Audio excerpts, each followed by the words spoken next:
என்னம்மா நீங்க இப்படி பண்றீங்களேமான்ற மாதிரி தான் சிறகடிக்க ஆசை சீரியலுமே இப்ப போயிட்டு இருக்கு. நாமளும் மலேசியா மாமா முத்துக்கான்ல அப்ப படுவாரு இப்ப படுவாருன்னு வெயிட் பண்ணி பண்ணி பார்த்துட்டு இருக்கோம். ஆனா ஒண்ணுமே நடந்த மாதிரி இல்ல. இன்னைக்கான எபிசோட்லயுமே மலேசியா மாமா மாட்டுல முத்து தான் குடிச்சிருக்காருன்ற ஒரு கெட்ட பேரை வாங்கியிருக்காரு. நாளைக்காவது மலேசியா மாமா மாட்டுவாரான்னு பார்த்தா அதுவும் இல்ல. சரி நாளைக்கு இல்ல அடுத்த வாரமாவது மாட்டுவாரான்னு பார்த்தா அடுத்த வாரமும் இல்ல. அதுக்குள்ள நம்ம டைரக்டர் ஒரு புது கதையை உள்ள எடுத்துட்டு வந்துட்டாரு. அது என்னன்னு தானே பாக்குறீங்க. அது வேற எதுவும் இல்ல. இந்த கல்யாணத்துல ஒரு பிரச்சனை நடக்குது. அது என்னன்னா இந்த கல்யாணத்துல பொண்ணோடைய நகையை திருடுறதுக்கு ஒரு ஹஸ்பண்ட் அண்ட் ஒய்ஃப் புதுசா கிளம்பியிருக்காங்க. அவங்க பொண்ணோடைய நகையெல்லாமே திருட போவாங்க.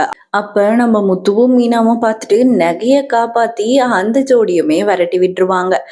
இந்த எபிசோட் தான் அடுத்த வாரம் ஃபுல்லா போகும்.